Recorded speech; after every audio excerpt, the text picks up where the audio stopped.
Mwasira bwanja Malawi lero lachisanu lero pa 27 February chaka chino cha 2026 ife tili kumapeto kwenikweni yatu kwa mwezi apa tsopano ife tabweranso ndi nkhani zina zimene Alexis Kamangila wavumbulutsa. Alexis Kamangila ndi mmodzi mwa anthu omenyera ufulu wa anthu mdziko muno. Iyeyitu ndi lawyer by profession, ngakhale panopa sali mdziko muno, ati dziko lakunja kumene akuchipitiriza maphunziro ake etu ankhani za uloya zokuza nkhani za malamulo kuti malamulo amayenda bwanji. Ndetu iyeyitu ali pa nkhondo imene tu akulimbana ndi akuluakulu amene akuchita katangale mdziko muno ziphuphu. Kodi mwamva? Ndetu akutchula mayina anthu osiyanasiyana makamaka kuja ku mabwalo a milandu kumene tu waulula kwambiri mayina anthu ochuluka amene akuchita zachinyengo kumeneko. Ndetu ife pano tufati kupatseni zina zimene Alexis Kamangila watokota lero. Walankhulaso kwambiri zokuza anthu ena amene tu akuchita zaziphuphu ku khoti, ndipo tu wavumbulutsanso nkhani ya amene akuti ndi wachiwiri kwa wachiwiri wa mtsogoleri wa dziko lino, vice deputy president ameneyo tu akutero tu kuti wachiwiri kwa vice president wa dziko lino amene wanda ino Chihana wabwera ndi nkhani tu yeyi. Tate ndikhale pomwepo tipange like komanso subscribe ndipo timvere kodi Alexis Kamangila akuti chani tsiku la lero. Musaiwale kupanga share, musaiwale kupanga comment ma comment section mu mwakoma nosa Malawi za bombo nankhatitani poti tatani kale. Unafuna unena kuti when you look at the issue ya Amalis Hotel pali maeneo azambirimbiri amene tikuyenera kuona, komano ndinali ndi chidwi kwambiri pa chikalata chimene chatulusa Malawi Law Society. Chikalata chimene ndinacho chidwi chifukwa ndikuziwanso information ina yomwe mwina Malawi simukuziwa, mwina anthu ambiri simukuziwa. Pali anthu ndithu amene ali pakalikiliki ndizolinga zina koma muzina lotani lokonza zinthu. So anthu ena amakhangalira lero akukonza zinthu koma akutani kuti akuperekera chiswe cholinga choti nyumba ija ikwe. Kuti choncho iwo apeze mpata kuti pangozi basi angotengapo chawo chimene afuna azipita nazo, funa chisokonezo basi. Tikaona nkhani ya Amalis panali zinthu zingapo zimene zimachitika.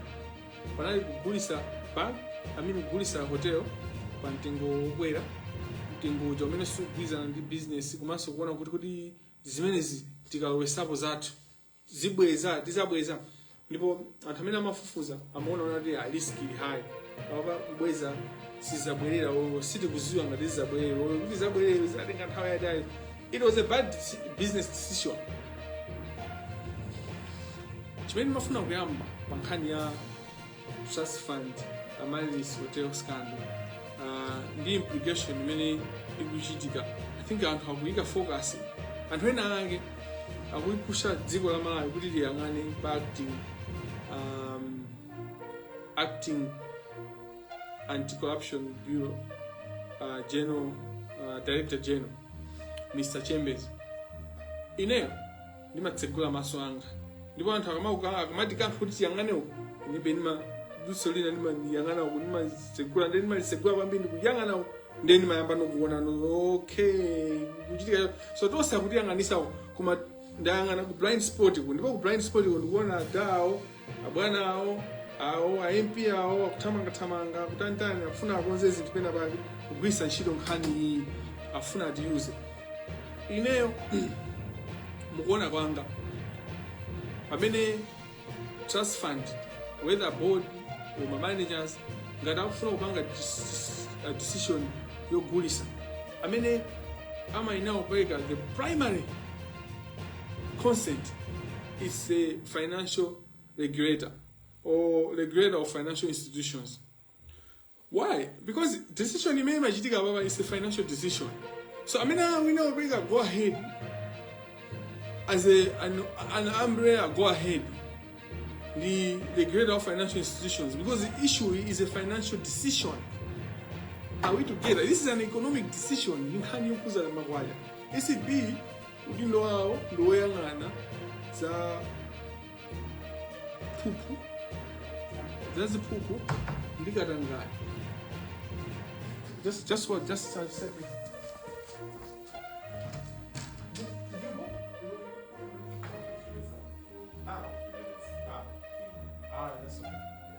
you. Apologies. Sometimes these rooms, people can book, and then so it would be unfair for me to use a room that other people booked in advance. But it turns out they did not book; they're just also trying, just as I've done. So I was saying that when a transaction of this nature is happening, amene ali ndi kuthekera, ali ndi kuyankhula kwambiri, kapena kuti ndi udindo waukulu, kuti chinthu chichitike, malonda achitike kapena ayi, ndi amene amaziwa za chuma, amene amayendesa za chuma, amene in this regard ndi at a grade of financial institutions. Now, tikayifukutula nkhani imene ya Malawi's hotel, tiona kuti amene wawo anena kuti iya ayisapitirire zimenezi. Pamene amalayo sala anabwerapo, anazapanga question ICP ndi achani ndi attorney general. Ndipo anatumiza makalata, komanso mutumiza makalata mwawo anapanga allege kunena kuti acting ACP director andi interest mkhani. Ndipo anafusa kuti ayankhepo. Baza interest ija. Kalata yomwe yatuluka lero ikuonesa kunena kuti amalayo sala kunena kuti ICP director acting director sana yankhepo osana kane kapena kuvomera angokhala chete zomwe iwo aona kuti amene wadi ndi kuti adya nankha mafuta pa milomopo achokera patipo kala ukaiona yamesi kuchita kunena kuonesa kuti ifuna kunena choncho. Akuluakulu ineyo ndilokhumudwa ndi kalata ya Malawi Society. Kukhumudwa kwanga nkonena kuti ndikalata imene yachuluka ni mawu, kumano mawu ake akuoneka kuti sakufika kwenikweni kuti akuti chani, kuti ndikuthandaza kuti chani. Mukawerenga paragraph 9, 4 ndi 9, na ine naona kuti nkhani imene tikambira nayo tipange focus chikalata cha Malawi Society paragraph 4 ndi paragraph 9. Chifukwa pamene baba pali chani, pali ntchito. Pamene baba pakupanga clarify zinthu zimene mwina tonse timayina kuti tikamapanga zimene zizi, kapena tikamapanga chisankho chathu, kapena tikamachiona chisankho cha zimene Malawi Society yapanga kunkulu kumapiro kwake, tikhale kuti tipange pay attention. Ndikambapo ndipita pa paragraph 4 ndi paragraph 9 ndiyiwerenga yonse chifukwa chonazo kuti ndizofunikira. Koma ndimafuna kuti ndikambepo kaye za a Chambers.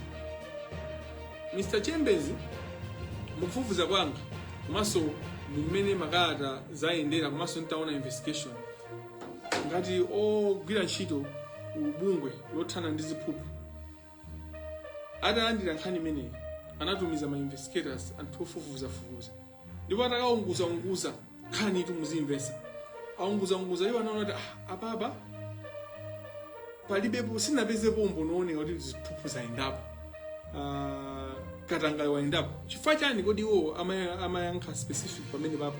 Chifukwa choti mphamvu za bungwe lawo limene yakusogolera zimalekezera pa zakatanga za ziphuphu. Pa nkhani yonena kuti mwina financial decision is wrong, kapena this is not a prudent in terms of prudentiality and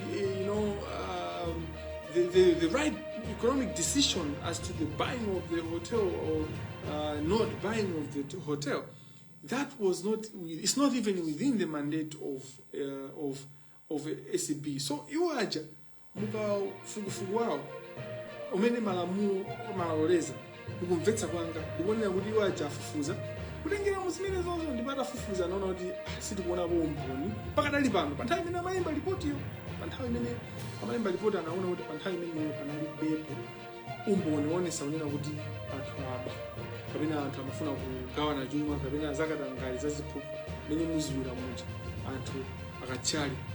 Izo sizikuthandiza kuti kusogoloko sikunachitike zaziphuphu andi kapena kuti anthu sanadyepo, sizikuthandiza choncho. Koma pa nthawi imene awawo amafika kuti akumalizisa kupanga kapena kupanga kafukufuku wawo, koma ndimafuna kunenapo kunena kuti chimene nayi wawo kunena kufotokoza point imene ndiyenera kuti ICB atangolandira kalata choka ku Malawi Society kuti pasipali bwino pakadafunda padajiwisa padajuisa amajanajuisa pakatafunda padajuisa panajuisa njia panajuisa jani koma panajuisa jina jake anaona kuti pajuisa jina jake apapo anayika restriction order. So restriction order imene ACB inayionera kuti simungapange china chilichonse mali yake timalize kufufuza. So timpesane pamenepa. This is why where the Malawi Law Society either is confused because of that fact, or it's deliberately confusing itself to cover up clandestine activities that is doing behind doors. Aba abantu bamene Malawi Society takhaudi abalalika kapena ikupanga utakataka ngati abalalika ndicho linga choti ikwanise zinthu zina zimene yoyo mwanseli ikugwiritsidwa ntchito ndicho linga choti china chake chichitike chimene ife tisaone koma tione ngati kuti iwo aja amateteza chuma cha Malawi kapena akufuna kuti pampando wa ACB pakhale munthu odalirika pamene wakufuna kubweretsa munthu wawo kuti atha kumuuza kuti iwe khala pansi iwe imirira yang'ana mbali yawo ife kupambuka uko usaone kuti kupambuka. Nde nkhani yake ndi pamene papo kuti ACB inayika restriction order kuti transaction ina sisachitika until aputi apange investigate bwinobwino zinthu zomwe zikuyenda kuti pachitika katangale. Nena kuti atafufuza sanapeze umboni uonesa kuti anachitika katangale. Nde by law amayenera kuti akachose chani restriction order ija. Now that's exactly what ACB did. Anachosa restriction order. Kuchosa restriction order is not the same as consent. Hello. That's the statement Malawi Society ukaiona kuyamba ma statement sources ma accusations amene akupanga kwa ACB director. Ine pamene ndayima pano kuti ndine kuti ACB director asiye even anzanga amene timayankhula kwambiri pa nkhani za corruption ndasusa kunena kuti musathamange dekhanikayi anthu athamwa kupasa information yolakwika koma simukuziwa kuti kumtima kwawo kuli zotani. Anthutu ndiopsa. Anthu umatha kumenyana nawo kumamenyana nawo nkhondo limodzi kwasiyana comrade kupasa mfutuko comrade omberapo comrade ukaongomaliza kuombera munthu omaliza wakhaso nawo kuombera athana nawe kukuyuza iwo kumaona ngati kumenya nkhondo imodzi pamene iwo kumenya nkhondo yawo koma iba nkhondo ija kuyika ngati kuti nkhondo yanu imodzi. ACB director or ACB sana perekepo kuti sana perekepo ubangiri onena kuti mukhonza kupitiriza zomwe mufuna kupangaza. Chimene anapanga ACB anachosa chiletso choti pasachitike china chilichonse. So kuchosa chiletso choti pasachitike china chilichonse sikutsana kuti anaperekano kuti mukhoza kuchita zimene mukufuna. Mukuona mmene anthu akukhonesera nkhaniyo.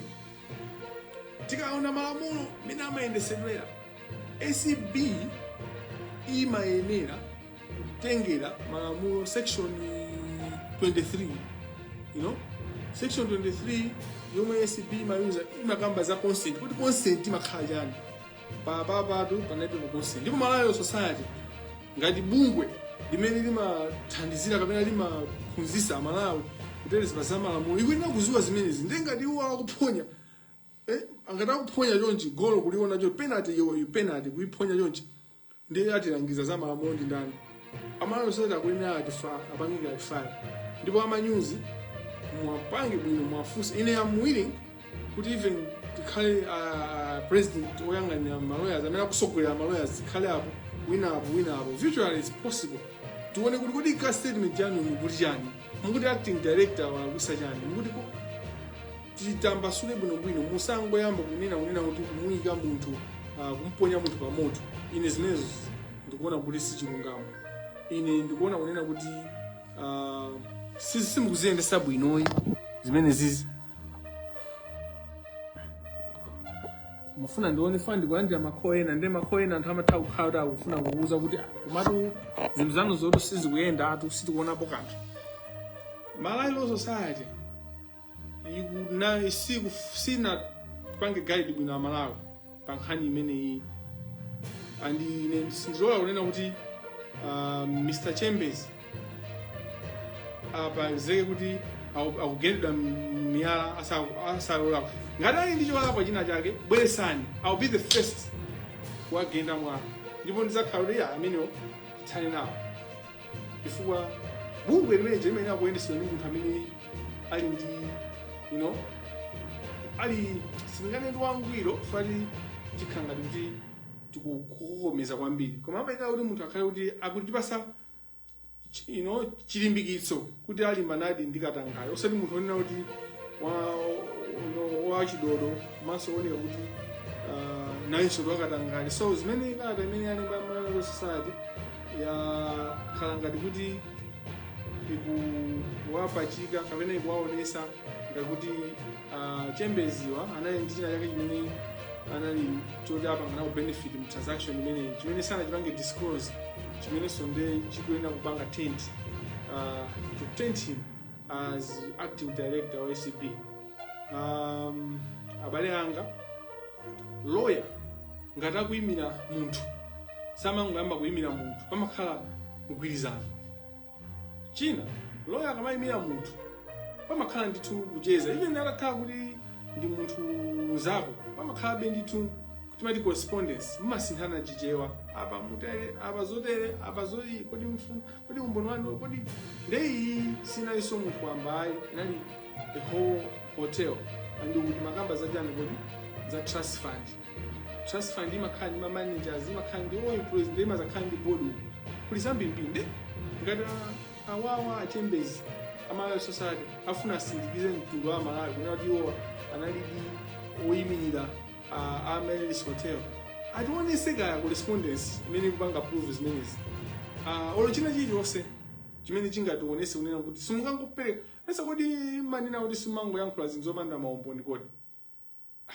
Kamangila amangotchula mayina alino ino wanena acting director ICB muchikalata chanu that serious like that at the national level tabweresa umboni onena zimene zizi otherwise tituswa zinthu zonse zimene tikuziwa kuti mukupangira zimene zizi tifuna palika bungwe ndithu palika gulu paya assistant to ena ake akungana pamodzi kuti iyi Chambezi akuone ngati kuti sakusunthika so tikamusiya kuti amene mizukuku atipweteka ife tikuona ngati kuti nena kuti timpase mpata mkulu amene ayambe kugwira mkulu ntchito yake musapa ndiye palinso anthu ena amene akuthamangira kumbaliko kuti fana tikuteteza so it goes both ways tikuteteza njani tikakuteteza kuti ndetu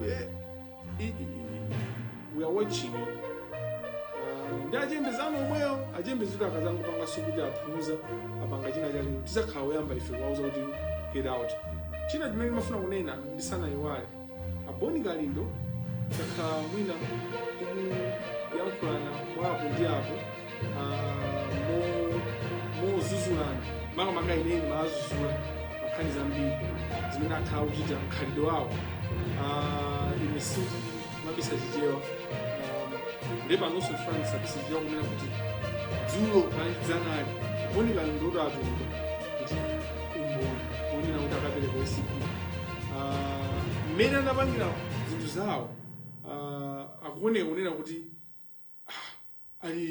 abwerera mu channel Kalindo amene timanziwa timafuna ifeyo ameneyo onena kuti akupanga zinthu zoteteza chuma cha Malawi ndipo ife tili interested kuona kuti kodi umboni umene apereka umene kuwachani ndipo ndiwotani ndipo tikuamema ACB kuti asanyozere zimene apereka Kalindo kunena aboni Kalindo kufuwa tikatchula ma institutions onena kuti they are not registered kapena they are not followed kulukulu kapena sapangira regulate ndokuti tikuyenereza zinthu zolakwika aboni Kalindo as long as you stand on truth as long as you are pursuing justice inu ndife chonchi diu ndipo tizakupa ntchito yoteteza Malawi si ya munthu mmodzi ndi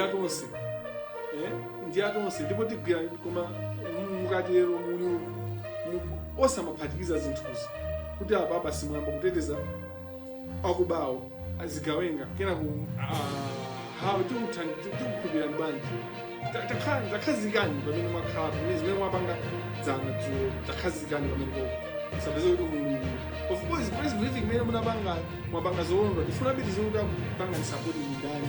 It's not only when you do something you sitikugwiza nani kumene accountability is important. Even when you do what is right, it's important for us to be aware, for us to be aware of good reasons zikuenda bwanji.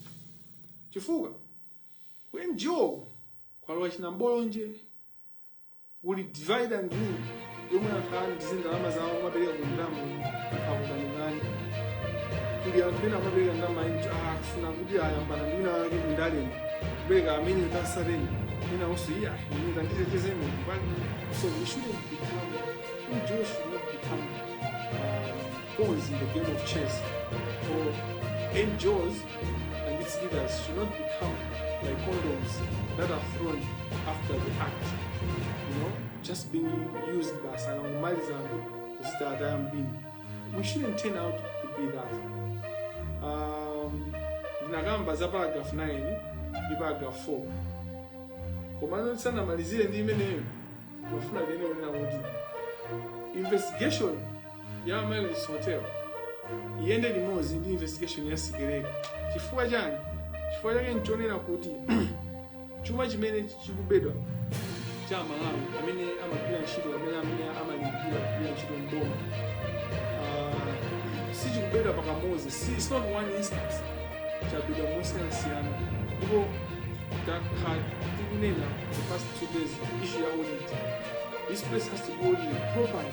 So and umbava wake ulipambambanga anthu amangopanga zinthu zonena kuti ngati palibe mawu, amangopanga zinthu zachisawa zachinambolonje. I don't understand kuti ku Malawi anthu zimafika bwanji choncho, kungofika kuti basi ndithu and sakhaso ndi any fear. They don't even try to hide it.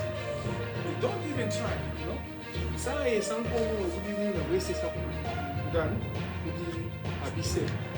Hayi ngo panga basi zachinambalala. Most of the criminality in Malawi is not as sophisticated. It's not direct, but 1 + 1 is equal to 2 basi. They proceed. This is why the judiciary has to be fixed, where when we are going there we should know kuti we are going to pursue justice and not kuti akhenake angobereka tindalama kwa achikopa kapena angobereka ndalama kwa madise kapena kwa akapanda kapena kwa anyilenda kapena angobereka kwa ndetsa kapena angobereka kwa mvula kapena angobereka kwa aja oipa uja in man.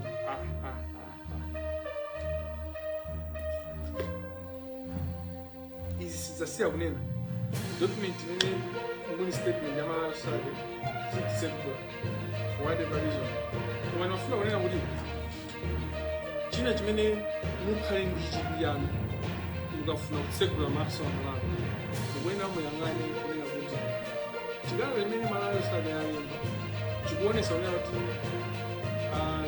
Attorney General Mr. Frank Mbele anafotokoza mfundo zosiyanasiyana zonena kuti zimene ziwunikidwe kena kumapeto kwa akukanena kuti kena kuzosezi mukapanga you should proceed with the transaction. I'm like, why don't you just say this should be worked out and then you invade and then we see? Why did you have to give instructions that you should proceed to the transaction? And I think the Attorney General has been on record saying he wasn't involved in this transaction. What is this now? And why hasn't the media captured these aspects? Why is the media focusing on acting director Chambers? Museum kumena kuti anthu kuti ababa inayi Chambers akona kuti Saulos ineyo my analysis panopa ndikuona ngati Chambers akona kuti anthu Saulos ife Chambers timuyika mapemphero timmenyera nkhondo ndipo tikhala naye koma Chambers yonso naye akazangopezeka kuti wayamba zake zosolola novena wathu azakhala osiyana azakhala una zingwesa amene ndipo tizapanga za yena. Paragraph ija yatsegula nso document ija yatsegula mafuna kuti tingowerenga zimene mafuna kuti mumvetse atakambakamba zosiyanasiyana zokuza SCP director anazanena kunena kuti in response to the society's press statement, the acting director of the bureau immediately issued a restriction notice against proceeding with the sale of Malawi's hotel until investigations into the allegations the society had raised were concluded.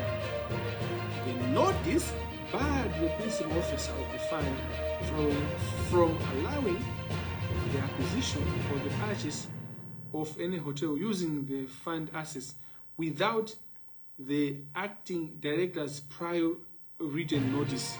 Now, Augamba prior written notice, your consent. This statement, while it faults the acting director of the ACB, it does not at any stage or nowhere does it say that there was a written consent. There was so unless they are confusing removal of the restriction to be a written consent, and Malawi society is good enough to not do such a childish mistake. They cannot confuse a removal of a restriction with a written consent. There was no written consent. Now, when you go to paragraph 9, when you go to paragraph 9, it says, furthermore, the Attorney General, his letter to the society, advised the board to once again review the attendant list and satisfy itself of the available mechanisms for the management and litigation thereof, and to proceed with and conclude the transaction, and to proceed with and conclude the transaction in the best interest of the fund and its members.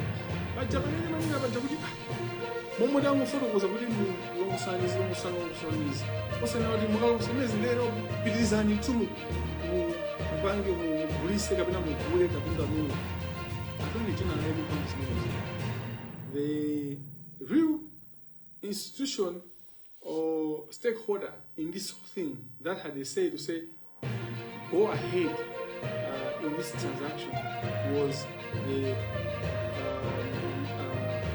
authority in the Reserve Bank of Malawi, the controller of financial institutions, the regulator of financial institutions. Even in the context, and I repeat, even in the context where Mr. Chambers, Gabriel Chambers, had written a concept, the what I own had written a concept. The regulator had said, don't proceed. If they proceeded, they were going to be faulted because they have not followed the regulator. The ones that are defined of saying, Will Chambers told me that I to the Kabinam Hamzag, Zongo Fufu, Okitika Katangare, Kabinai. The follow is Minizudi Dabisa, the Malawi society, the Nambo Banji, Tujiganjani, Tujiganjani, Mamba Mazia, Tamangoni, and South Tamanga, Mamasi, Mazia, Tamanga, Tibus and Bino, and we got here, King. Sungan is limits. Been paid. It's not having the money and the full of the American for Tangadia. To Guadaba Masavan, Yapemba, the boat of Pemba. We didn't cool here, Majimoat, but Josiana Siana's military car to Lavisa. Walankhula, Afghanism, most of the heat. Maka in higher rent. Yanganyeni itakuwanitsa kuzilesa kuunguza maso kuyangana yena osamango ziyangana ifeni chilo zathu banja kwathu mabwenzi athu china chilichonse chinatipanga moyo wathu kukezani Malawi kukezani Amalawi mphaso sezimana Yesu Kristu miyambo yathu amene anenga zikawo mamba nzikawo pansi pano amen mzina la Tate ndi la Mwana ndi la Mzimu Woyera amen. Makomano Zomwe.